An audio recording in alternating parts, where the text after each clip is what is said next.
यह कहानी है 1995 की, जब उत्तर प्रदेश की राजनीति में भूचाल आ गया था। उस वक्त मुलायम सिंह यादव मुख्यमंत्री थे और मायावती दलित राजनीति की उभरती हुई आवाज उनके लिए सबसे बड़ी चुनौती बन रही थी। 2 जून को लखनऊ के गेस्ट हाउस में मायावती पर समाजवादी पार्टी के गुंडों ने हमला कर दिया।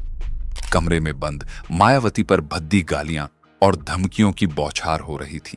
हालात इतने बिगड़ गए कि उनकी जान तक खतरे में पड़ गई, लेकिन वक्त रहते बीजेपी नेता ब्रह्मदत्त द्विवेदी ने उन्हें बचा लिया। इस घटना ने न सिर्फ मायावती की राजनीति बल्कि उनका पहनावा तक बदल दिया। साड़ी छोड़कर उन्होंने सूट पहनना शुरू कर दिया। इसके बाद बीजेपी के समर्थन से मायावती यूपी की पहली दलित महिला मुख्यमंत्री बनी। जो घटना उन्हें तोड़ने के लिए रची गई थी, वही उन्हें और मजबूत बना गई। सियासत बड़ी चालाक चीज है, इसमें कोई किसी का सगा नहीं होता। सत्ता की भूख में लोग हदें पार कर जाते हैं, कभी डराकर, कभी बहला फुसलाकर, तो कभी सीधे रास्ते से हटाकर। फर्क बस इतना है कि जीतने वाला नायक बन जाता है और हारने वाला इतिहास का एक पन्ना। उस वक्त हिंदुत्व की लहर पूरे जोश में थी, लेकिन 6 दिसंबर 1992 को जब बाबरी मस्जिद गिराई गई तो जैसे राजनीति में तूफान आ गया। माहौल गर्म था और लग रहा था कि बीजेपी इस चुनाव में अपने सभी विरोधियों को धूल चटा देगी। इसी बीच जनता दल से अलग होकर मुलायम सिंह यादव ने समाजवादी पार्टी बनाई। 1993 के विधानसभा चुनाव करीब थे और इस वक्त यूपी की राजनीति में बहुजन समाज पार्टी के काशीराम भी दमदार मौजूदगी दर्ज करा रहे थे। उनका दलित वोट बैंक पर जबरदस्त पकड़ थी, लेकिन दिक्कत यह थी कि बीजेपी के उभार के सामने अकेले लड़कर कोई भी जीत की गारंटी नहीं ले सकता था। मुलायम सिंह और काशीराम दोनों को समझ आ गया कि अगर सत्ता तक पहुंचना है तो साथ आना ही होगा। यह गठबंधन अजीब जरूर था, लेकिन राजनीति में मजबूरी ही नए रिश्ते बनाती है। जब दोनों मिले तो उनका आत्मविश्वास और भी बढ़ गया। बीजेपी जय श्री राम के नारे पर सवार होकर आगे बढ़ रही थी, लेकिन इस नए गठबंधन ने भी एक नया नारा गढ़ दिया। मिले मुलायम काशीराम, हवा में उड़ गए जय श्री राम। यह नारा न सिर्फ यूपी की गलियों में गूंजा, बल्कि चुनावी गणित भी बदल गया। राजनीति की यह बाजी कौन जीता, यह अलग कहानी है, लेकिन इतना तय था कि सियासत सिर्फ विचारधाराओं की लड़ाई नहीं, बल्कि शतरंज का ऐसा खेल है जिसमें मोहरे कब, कैसे और किसके खिलाफ चलने हैं, यह वक्त ही तय करता है। उत्तर प्रदेश की राजनीति में उस वक्त जबरदस्त उथल पुथल मची हुई थी। समाजवादी पार्टी 256 सीटों पर चुनाव लड़ी और 109 सीटें जीतने में कामयाब रही, जबकि बहुजन समाज पार्टी ने 164 सीटों पर दांव लगाया और 67 सीटें अपने नाम कर लीं। नतीजा यह हुआ कि दोनों दलों ने हाथ मिलाया और गठबंधन सरकार बना ली। शुरुआत में सब कुछ ठीक चला, लेकिन जैसे जैसे वक्त बीता, रिश्तों में कड़वाहट घुलने लगी। मुलायम सिंह को यह एहसास हो गया था कि अगर बहुजन समाज पार्टी ने अचानक समर्थन वापस ले लिया तो उनकी सरकार एक झटके में गिर सकती है। यह डर धीरे धीरे हकीकत में बदलने लगा। 23 मई 1995 का दिन मुलायम सिंह यादव ने काशीराम से मिलने की कोशिश की, लेकिन काशीराम ने मिलने से इनकार कर दिया। यह एक बड़ा इशारा था कि कुछ बड़ा होने वाला है। उसी रात काशीराम ने भारतीय जनता पार्टी के नेता लालजी टंडन को फोन किया। बातचीत गठबंधन को लेकर थी। उधर काशीराम की तबीयत काफी खराब थी, वह अस्पताल में भर्ती थे। उनके पास राज्यसभा सांसद जयंत मल्होत्रा और मायावती मौजूद थीं। काशीराम ने मायावती को पास बुलाया और सीधे सवाल दाग दिया, क्या तुम उत्तर प्रदेश की मुख्यमंत्री बनने के लिए तैयार हो? मायावती कुछ सेकंड के लिए चुप रहीं, लेकिन उनके चेहरे पर आत्मविश्वास झलक रहा था। काशीराम ने उनकी ओर एक दस्तावेज बढ़ाया। यह भारतीय जनता पार्टी का समर्थन पत्र था। अब रास्ता पूरी तरह साफ हो चुका था। 1 जून 1995 को मायावती ने राज्यपाल से मुलाकात की और बीजेपी का समर्थन पत्र दिखाकर दावा पेश कर दिया।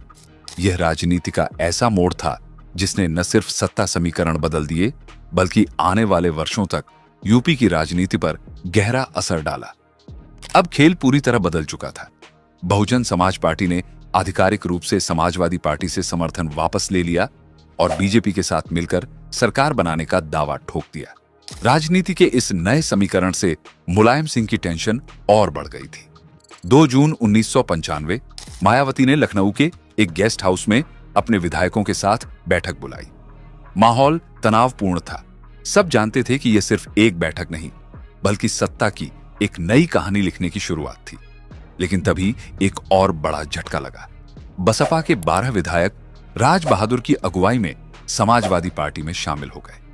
मुलायम सिंह को लगा कि अब उनकी सरकार बच जाएगी, लेकिन राजनीति में हर दांव उतना आसान नहीं होता। दल बदल कानून के तहत सरकार बचाने के लिए बसपा के कम से कम 1/3 विधायक टूटने चाहिए थे, जो नहीं हुआ। यानी ये दांव भी खाली चला गया। इसके बाद जो हुआ उसने यूपी की राजनीति का चेहरा ही बदल दिया। लेकिन उस पर बात करने से पहले अगर आपने अभी तक हमारे चैनल को सब्सक्राइब नहीं किया है तो जल्दी से बटन दबाएं और बेल आइकन ऑन कर लें, ताकि ऐसी ही रोचक कहानियां आप तक बिना रुके पहुंचती रहें। समर्थन वापसी की खबर मिलते ही मुलायम सिंह बौखला गए।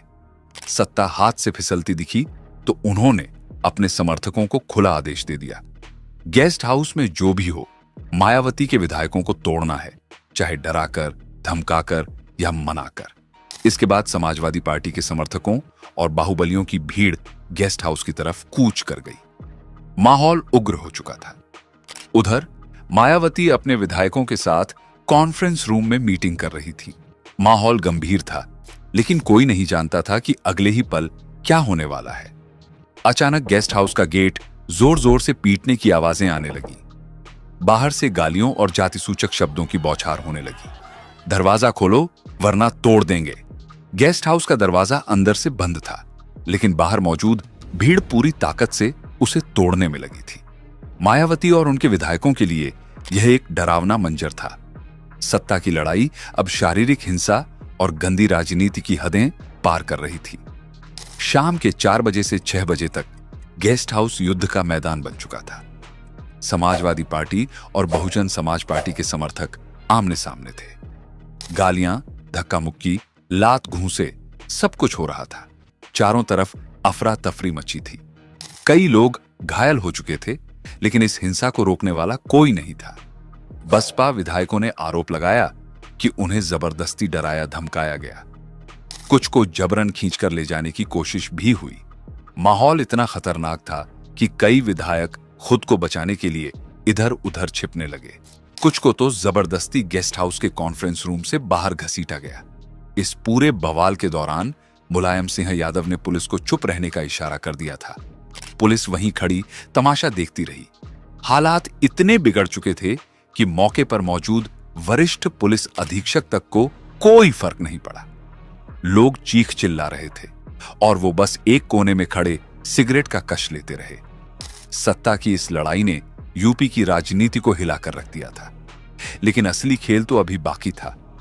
मायावती उस कमरे में कैद थी जहां बाहर उन्मादी भीड़ उनकी सरकार गिराने पर तुली थी। लेकिन जैसे जैसे शाम ढलने लगी, हालात बदलने लगे। आखिरकार जिला अधिकारी राजीव खेर पुलिस टीम के साथ पहुंचे और भीड़ को वहां से हटाना शुरू किया। इसी दौरान राज्यपाल ने अतिरिक्त पुलिस बल भेज दिया। जब समाजवादी पार्टी के समर्थकों पर लाठीचार्ज हुआ तो वे भागने लगे। जब माहौल थोड़ा शांत हुआ और सुरक्षा पुख्ता हो गई, तब जाकर मायावती कमरे से बाहर आई। लेकिन सत्ता का खेल अभी खत्म नहीं हुआ था। रात 11 बजे मुलायम सिंह ने गुस्से में तत्कालीन कलेक्टर राजीव खेर का ट्रांसफर कर दिया। इस पूरी घटना के दौरान समाजवादी पार्टी के समर्थकों ने गेस्ट हाउस की बिजली और पानी तक काट दिया। यह खबर जब काशीराम तक पहुंची तो उन्होंने बस एक ही बात कही, यह मायावती के लिए परीक्षा की घड़ी है। लेकिन मायावती इस परीक्षा में पास हुई। अगले ही दिन 3 जून 1995 उन्होंने बहुजन समाज पार्टी के नेतृत्व में सरकार बना ली।